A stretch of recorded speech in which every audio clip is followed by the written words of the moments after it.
I want to tell you about Elon and May Musk Halderman.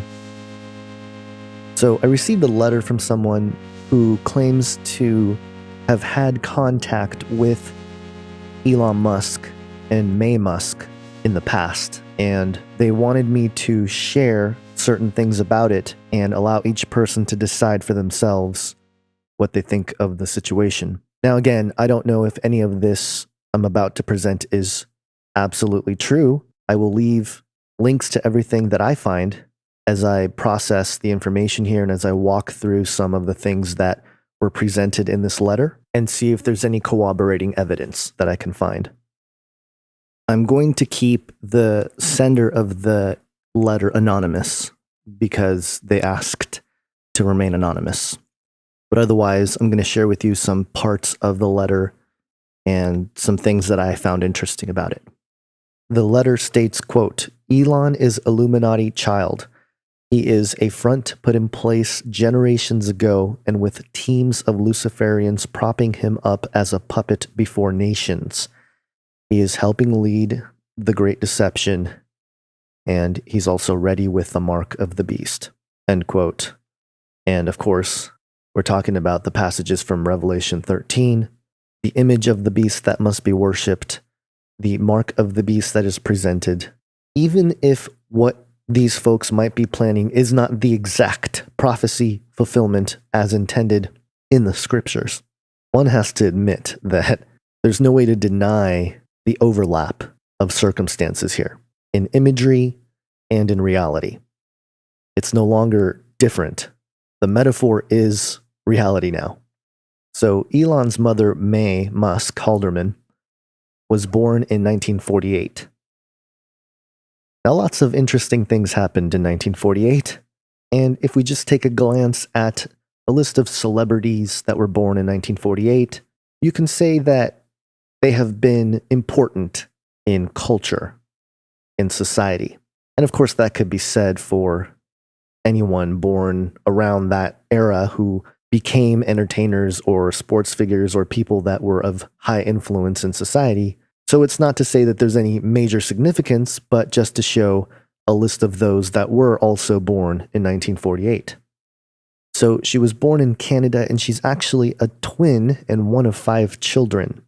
And here's an image that she tweeted out back in May 15th, 2017, which, if you know about history, May 15th happened to be a day a particular war began in the Middle East back in 1948. Now, the thing about twins, too, I'll just mention that there's always something interesting about twins, and we know that people of more nefarious origin, especially in our secret governments, seem to take an interest on twins as well. So, something to keep in mind. Now, there's an MSM article that was published in June of 2018 in the money section, and it states, quote, in 1952, when Musk was only 4 years old, this is May Musk, her parents flew the family 22,000 miles around the world in a plane her father had bought in pieces from Canada, according to the New York Times. Also during her childhood, she and the family would often explore the Kalahari Desert searching for its mystical lost city. They retraced the footsteps of Canadian adventurer William Leonard Hunt, alias Guillermo Farini, who claimed he had found the ruins of a massive ancient city while crossing the treacherous desert in 1885. Dozens of expeditions over the following century were launched in vain to find the lost civilization. So, already, we're talking a major exposure to just all this ancient, mystical stuff. The occult that has been hidden. Her family apparently was on an exploration to discover these things. I mean, you think maybe the eye of secret intelligence were on these folks, or at least helping or assisting or maybe even funding the whole thing? So getting back to the letter here, it mentions May's father, Joshua Haldeman, and I did a little bit of digging on him. Now, the letter mentions that he was arrested in Canada for the crime of technocracy. Now, this was interesting because as I started to look into who Joshua Haldeman was, I found a couple interesting things to consider. First off, according to elonmusk.info, this is Elon's grandfather, Joshua Norman Haldeman, who was a chiropractor, political activist, pilot, cowboy, adventurer, and had an all-around entrepreneurial spirit. Born on November 25th, 1902 in Crow Wing, Minnesota, though his family relocated to Heber, Saskatchewan in 1906 or 1907, he passed away in 1974 in a plane crash. Now, again, this website, elonmusk.info, with the extension here, goes into the history, his chiropractic background, which he started a chiropractic school between 1922 and 1926, and he went back to farming between 1927 and 1934. And it says here, however, due to the Dust Bowl conditions and the Great Depression starting, Joshua lost his farm to creditors around 1934, when he could no longer make payments for equipment he had purchased with a bank loan. So he was very upset about that. This supposedly left him leery of financial institutions and bureaucracies throughout his life and led to his avid social/political involvement. Due to the farm loss, he worked various jobs, etc., etc. And this timeline ends in 1936. Now, this is very fascinating to consider because at the time, according to Canada's history.ca, the last utopians, technocracy promised depression-weary Canadians an end to their hardship, but the offer came with the catch. This was published in January 1st, 2018, and it outlines the growth of technocracy out of the depression-ridden rural Manitoba.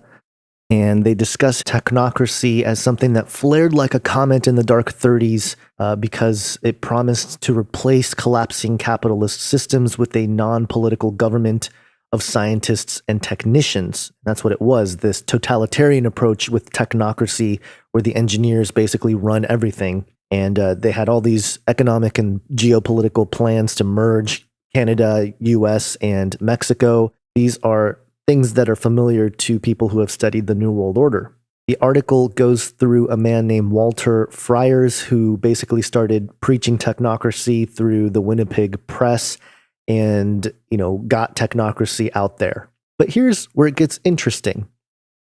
I'm going to read straight from the article. Quote, by June 1940, with the war in Europe going badly, the Canadian government suddenly announced the banning of technocracy, along with a dozen other organizations, including Jehovah's Witnesses and the Communist Party. In the House of Commons on July 16th, Prime Minister Mackenzie King defended the ban by saying one of the objectives of technocracy was to, quote, overthrow the government and the constitution of this country by force. Walter Friars, now 94, remembers, quote, we were astonished when the RCMP padlocked our section premises and took records, furniture, everything. No charges were made.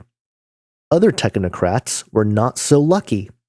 A Regina chiropractor, Dr. J.N. Haldeman, faced trial as a member of an illegal organization. He was acquitted. F.E. Demorest of Prince Albert, Saskatchewan, was fined $25 for having paid for a newspaper ad protesting the ban. The conviction was overturned on appeal, and as far as known, no other convictions were sustained. No evidence was presented that technocracy had advocated violence, and the ban was rescinded without explanation on October 15th, 1943. Now, this article outright mentions Dr. J.N. Haldeman. This is categorically Elon Musk's grandfather, and this is May Musk's father. He was arrested for the crime of technocracy and being part of a secret organization. And he was let go? That's really interesting, folks. Remember, this is all happening before May Musk was even born. The article goes on here to say the end of World War II brought renewed concern that the North American economy, which had flourished to feed the war machine, might plunge back into a depression. Technocrats quickly rebuilt, and on July 1st, 1947, a caravan of 600 technocracy cars rolled into British Columbia into, quote, Operation Columbia. The convoy had begun in Los Angeles and timed its arrival for a speech in Vancouver by Scott, that's Howard Scott, the man behind Technocracy Inc. He filled the old Vancouver Forum with 5,000 adherents who each paid $1 admission and shouted technocracy slogans. Reporter Charles King wrote in the Vancouver province that Scott, speaking in a, quote, bored, sleepy voice, attacked the press of the United States and Canada as, quote, the most reliable source of misinformation in the world, end quote. Wow, who does that sound like? 10 years later, the post-war boom in full swing, the movement still managed to attract other adherents, and it goes on.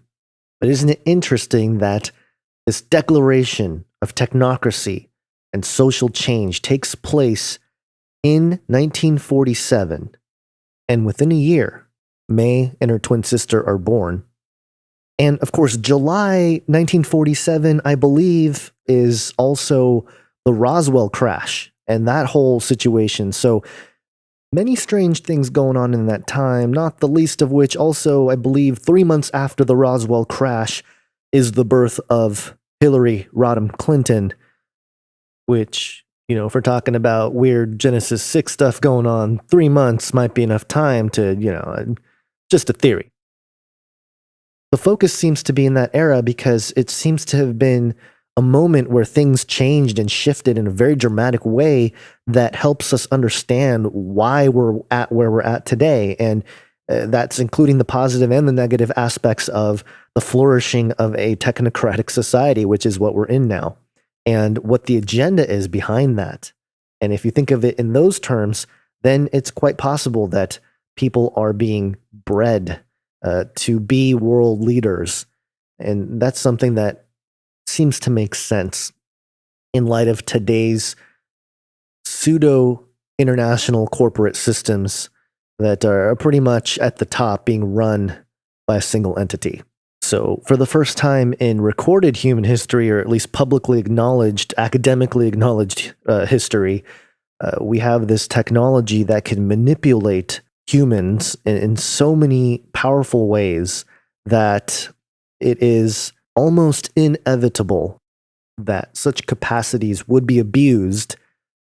And what we're learning in this decade is that, yes, in fact, it has been abused, and algorithms that were known to create addictive loops in your brain were implemented in social media as part of the fabric of how humans interacted and communicated with each other.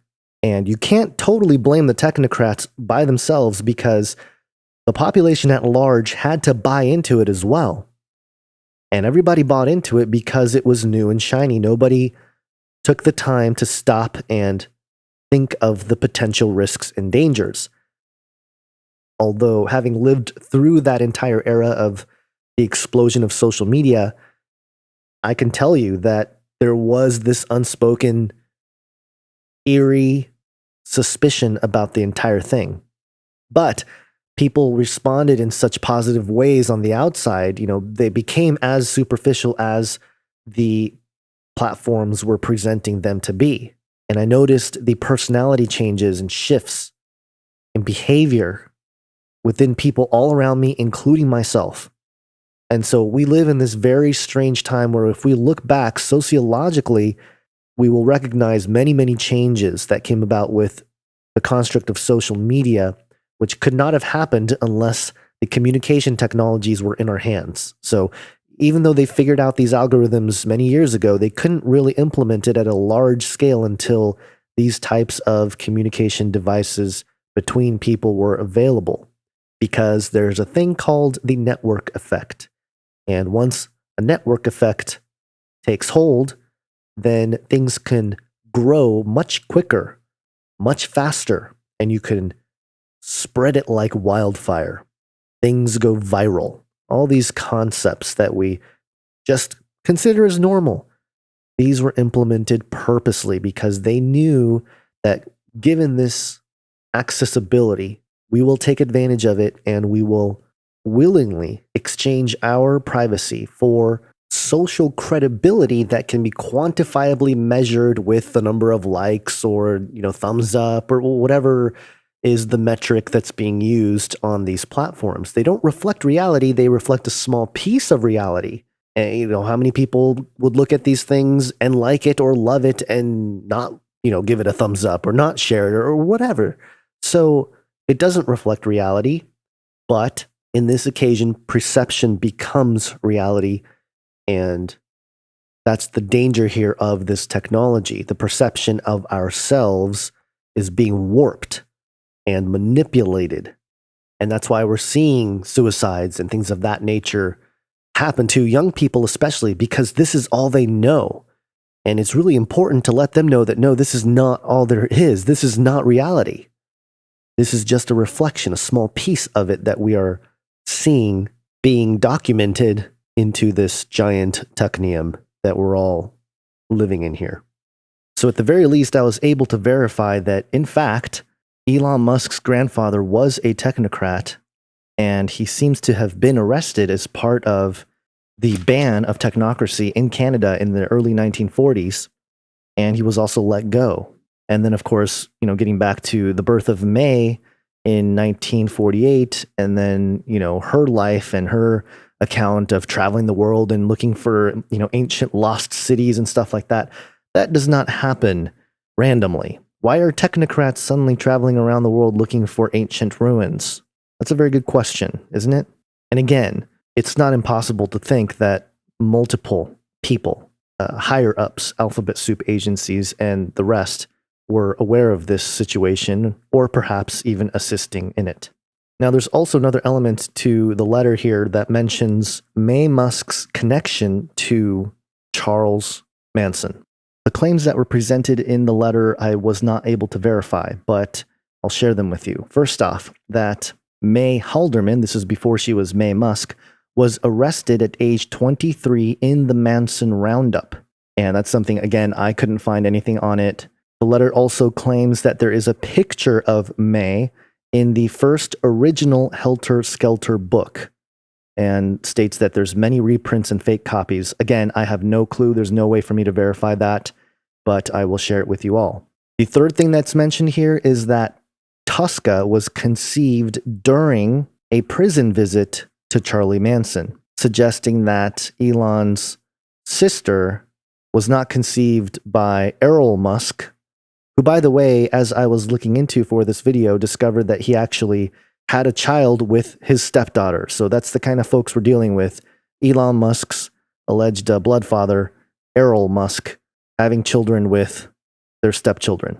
But getting back to May and Charlie Manson, the claim in the letter here is that Tosca was conceived during a prison visit with Charlie Manson. And the claim here is that May Musk, or May Halderman, called herself Light, as in, L-I-G-H-T, I am light, like Lucifer is light, bought a van load of TVs and delivered them to the Manson gang, and instigated race riots and created chaos.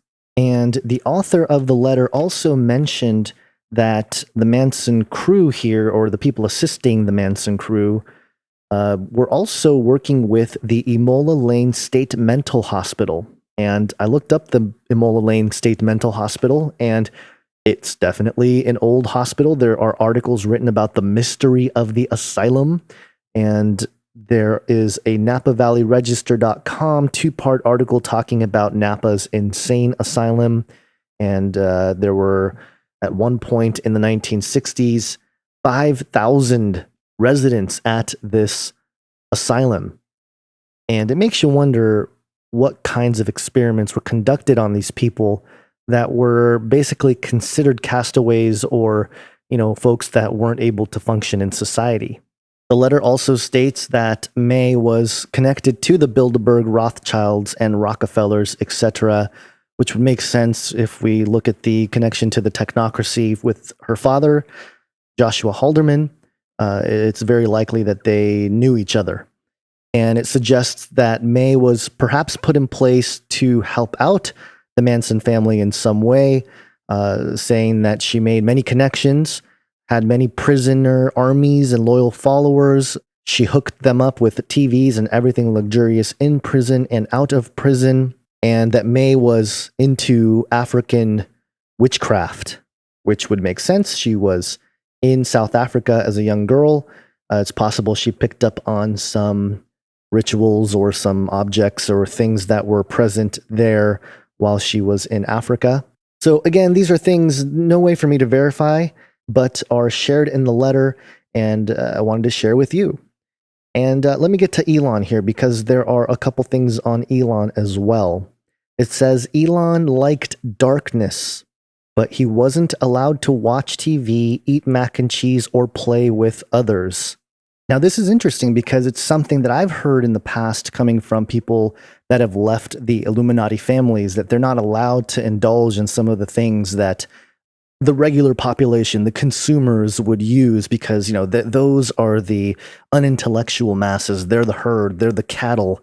We're much more elite than that. So we will not indulge in these low-level products that we are providing for the masses, that kind of attitude. So that's not that surprising. But there's another part here that a little bit hard to believe, but I will report it to you because it's in the letter. It says that this person who wrote the letter was terrified that Elon levitated. Now, maybe it was a trick. I don't know, but the claim here is that Elon levitated, and that when trying to get out of the situation that the author of this letter was in, they were told very boldly, quote, "Don't piss off the Bilderbergs." So is it possible that there is a group of elite people who have been around for a while, who saw the oncoming technologies and the potential that it had to really control the population at large, and that they have been systematically putting into place the various necessary means for us, humanity, to help build the infrastructure for this control mechanism to be put in place, which is part of what this tearing down and rebuilding in the Fourth Industrial Revolution and Sustainable Development 2030 and all of these agendas are all about. Even the Trump agenda, in many ways, is part of the same thing, because what are they doing? Make America great again, right? We're going to go back to the industrial era. We're going to have this economic boom, all these things. We're going to have jobs. We're going to have prosperity. These are all promises made to a population that will work to help build it. And I think products like the Neuralink, maybe there is a hidden agenda behind it that is exactly what the Bible prophesied as the mark of the beast. Certainly, it's one potential development, I think, from the elite perspective of a way they can carry it out. And, a lot of this has to do, I believe, with God allowing it to happen to a certain degree, because if enough people become aware of this kind of thing, it's just not going to happen. People just aren't going to accept it. But the way things are going, the way our psychology are being manipulated day in, day out by these screens, it becomes much easier for them to control us. And we're seeing that take place right before our eyes. The forking of humanity, one side maintaining their humanity, the other side deciding to pursue this digital immortality, or at least help build it. Again, we're living in some wild times, and this letter, I think, isn't anything too crazy other than Elon levitating. The stuff is not out of the question, and in fact, it helped verify a certain point that was made in the letter that was something that, it's not something some blogger wrote or anything like that. This was evidence that was corroborated just independently, that this Canadian article would mention a J. Halderman who was arrested for the crime of technocracy and being part of a secret organization and being let go. And that person being, and the article didn't state that this was Elon Musk's grandfather, but it was Elon Musk's grandfather. And so the technocratic tie is made. So the speculations about what is behind Elon and his real agenda is warranted, because he comes directly from a group of people that believed that technology is going to completely change society, where the engineers and technicians run everything, and the technium becomes God.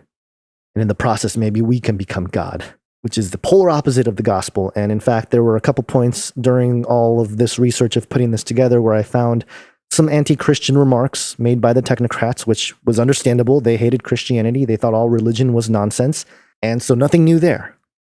But I hope this makes you think. And I hope this makes you guys do your own research to see if there's other connections, especially with May Musk and Charlie Manson. Is there something there? And if there is, then the Charlie Manson story becomes very interesting in connection to all the mind control stuff that we have been learning about in this decade, as a lot of this stuff becomes declassified, as people like Aaron and Melissa Dykes puts out awesome movies like The Minds of Men.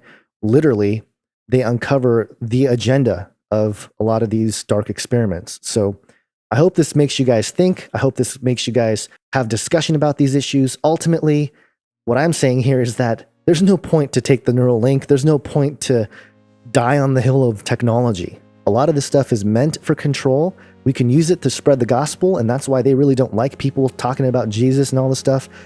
But the gospel becomes so relevant, so important, and all the principles that come from that, they are going to be tested in ways that we have not been tested before. And I mean that because we already are. We're already facing the effects of this unknown of technology and this middleman of algorithms that control our input and output sensations and everything else. We're living in this crazy spiritual war, but now it's becoming quantified. It's all becoming digital. And so don't forget to put on the full armor of God every single day. Protect your mind, protect your heart, seek the kingdom of God, love your neighbor as yourself, and spread the gospel, because that's what's really going to save us. That's what's really going to restore us to our intended place where all of us know we're supposed to be. None of us would be pursuing any of this stuff. And the scientists and the humanists, they wouldn't be doing that unless they knew that we were falling short of something, that we are limited in certain ways. And we are. We're fallen. They're proving the Bible true, yet they continue to reject God, and they are going to help fulfill biblical prophecy, which is bizarre, but it's true that the people that don't believe in God are actually helping fulfill the prophecies that God said would happen. But I think I've rambled on enough here. Thank you guys for your support and prayers. Please leave comments with additional information if you come across anything. I will leave all the links to what I found in the description section. Thank you, patrons, for your financial support. It really means a lot to me and my family. Age of Deceit 3, still in the works. Trailer coming soon. Canary Cry Radio, couple episodes coming up about the Bundy Ranch situation, as well as an interview with Melissa Dykes of Truth Stream Media. That's all coming up on Canary Cry Radio in the next couple weeks. Again, thank you guys for listening. Have an awesome day. God bless.